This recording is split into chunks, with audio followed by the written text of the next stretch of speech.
যদি তোমায় ঘর থেকে না বের করতো তাহলে কি বৈষ্ণব মহিমা তুমি বুঝতে পারতে?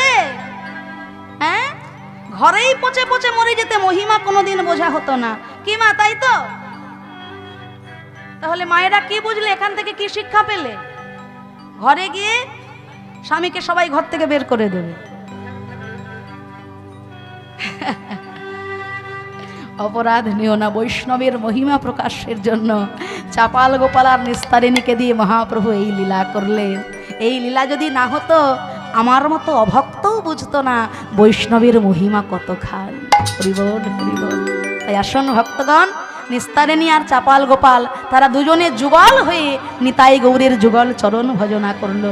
হে ভক্তগণ, এই শীতের রাতে আপনাদেরও অনেক কষ্ট দিয়েছি, আর কষ্ট দেব না। আমাদের সবাকার হৃদয় মন্দিরে গুরুচরণ আশ্রয় করে নিতাই গৌর রাধা গোবিন্দকে যুগলে রেখে আমরা মিলন গীত